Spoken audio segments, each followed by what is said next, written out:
लग गज बल अपनो बरत्यो, जब लग गज बल अपनो। थोड़ा समझने का प्रयास कीजिएगा। यहाँ पर गजेंद्र मोक्ष का स्मरण कर रहे हैं सूरदास जी। हाँ, जब लग गज बल अपनो बरत्यो, जग लग गज बल अपनो नेक सरयो नहीं काम, नेक सरयो नहीं काम। जब गजेंद्र अपना बल लगा रहा था तब मगरमच्छ उसके पैर को तनिक भी नहीं छोड़ रहा था, बिल्कुल नहीं निकाल पा रहा था। 10 दिनों तक खड़ा रहा सरोवर के अंदर, लेकिन वो गज अपनी रक्षा नहीं कर पाया। लेकिन जैसे ही निर्बल है बलराम पुकारो, निर्बल है बलराम पुकारो, निर्बल है बलराम पुकारो, निर्बल है बलराम। तब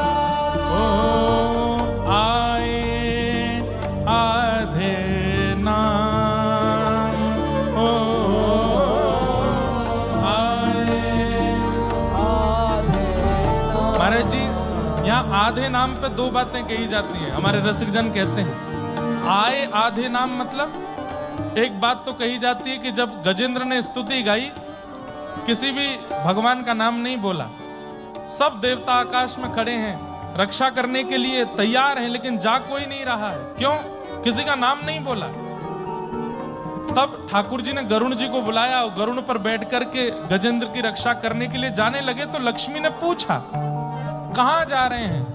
तो हमारे यहां कहते हैं हा कहे वैकुंठ में, कहते थे कि हाथी की रक्षा करने जा रहा हूं, तो हा कहे वैकुंठ में, और था बोलते बोलते तो पहुंच गए ठाकुर जी उसके पास।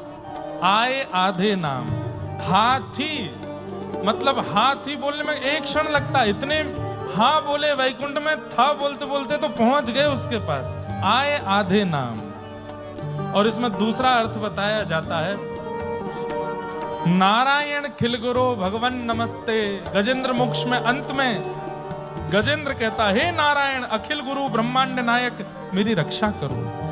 तो कहते हैं कि जैसे ही गजेंद्र ने कहा ना, वो नारायण पूरा नहीं बोल पाया है, रायण बोलना चाहता था, तब ना बोलते बोलते तो ठाकुर जी आ गए उसके पास।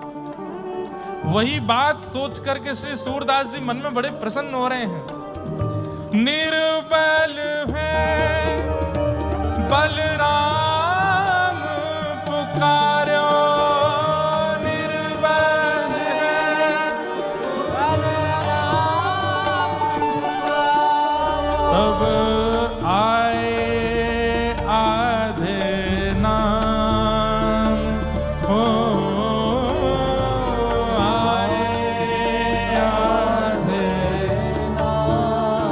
सुनेरी मैंने निर्बल के बलराम, सुनेरी मैंने निर्बल के बलराम।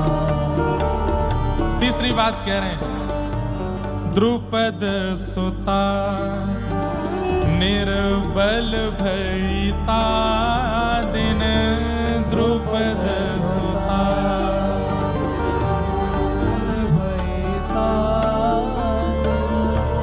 तज आए निज धाम, तज आए निज धाम। हे दुशासन की भुजा थकित भई, दुशासन की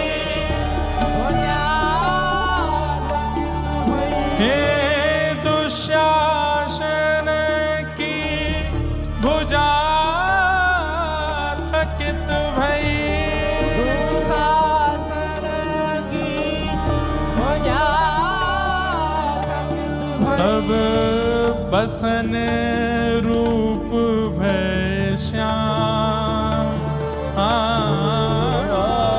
बसन रूप भय श्याम। सूरदास जी सोच रहे हैं, महाभारत की सभा लगी है, बड़े बड़े योद्धा चारों तरफ बैठे हैं, और उस समय खेल में अपनी पत्नी को हार गए हैं पांडव।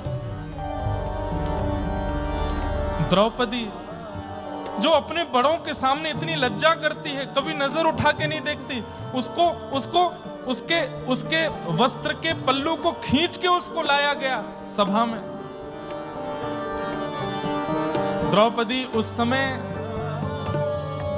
मासिक धर्म में है, अत्यंत लज्जा से व्याकुल हो रही है, लेकिन यहां दुशासन बस खींचे जा रहा है, कैसे भी इनको निर्वस्त्र करना है। पहले अपना बल लगाया, 5 पतियों की ओर देखा, सब नीचे नजर करके बैठे हैं। भीष्म पितामह, द्रोणाचार्य आदि सबकी ओर देखा, लेकिन कोई भी एक बार भी ये नहीं कह रहा है कि अरे ये हमारे घर की बहू है, ऐसे कोई निर्वस्त्र नहीं कर सकता। तब अपना बल लगाया, मैं क्षत्रिय नारी हूं, अपनी रक्षा स्वयं करूंगी। लेकिन जब अपने बल से भी अपनी रक्षा नहीं कर पाई है, वस्त्र का अंतिम छोड़ रह गया है खींचने को, दुशासन एक बार और खींच देगा और भरी सभा में द्रौपदी के साथ वो हो जाएगा जो नहीं होना चाहिए, एक सौभाग्यवती नारी के साथ। उस अंतिम छोड़ को खींचना चाह रहा है दुशासन, और उस समय दोनों हाथ छोड़ दिए हैं। द्रौपदी ने भुजा उठा करके कहा, हे कृष्ण द्वारिका वासिन, क्वासी क्वासी महाभुज।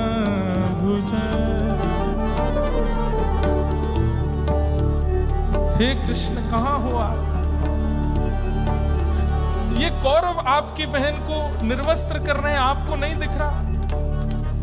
कौरवम प्रतिभूतम वा किम न पश्यसि केशव, क्या आपको दिखाई नहीं दे रहा है कि मेरे यहां वस्त्र हरण हो रहे हैं? अरे कल को कोई कहेगा कि भरी सभा में कौन निर्वस्त्र हुआ, द्रुपद सुता कहेंगे तो बुरा नहीं लगेगा, द्रुपद की बेटी निर्वस्त्र हुई बुरा नहीं लगेगा, पांडवों की पत्नी निर्वस्त्र हुई सुनने में बुरा नहीं लगेगा। लेकिन गलती से अगर किसी ने कह दिया कि कृष्ण की बहन निर्वस्त्र हुई, लाखों करोड़ों भक्तों का विश्वास उठ जाएगा नाथ आपके ऊपर से। दोनों भुजा उठा करके जब कृष्ण कृष्ण कृष्ण द्वारिका वासिन, क्वासी क्वासी कहां हो नाथ, मेरी रक्षा करो।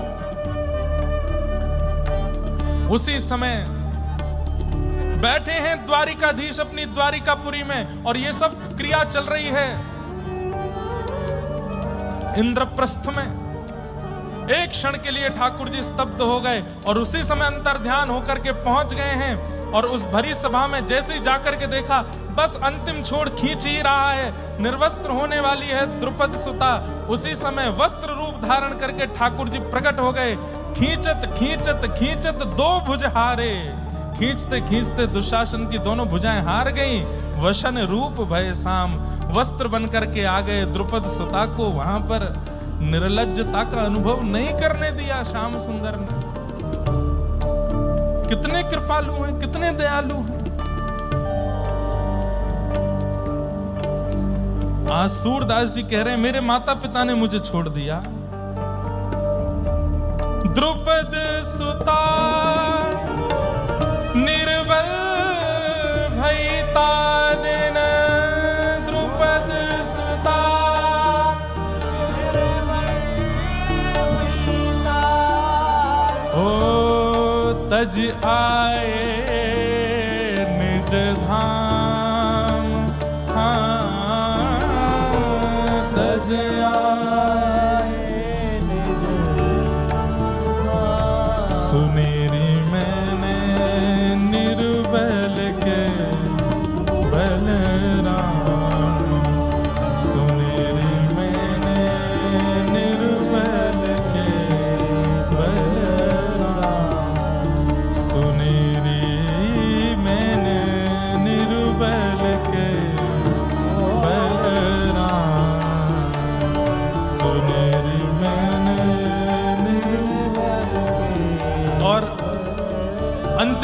में सूरदास जी कहते हैं, अप बल तप बल और बाहु बल, अप बल तप बल और बाहु बल, चौथो है बलराम, चौथो है बल, हे सूर किशोर कृपा से सब बल, सूर किशोर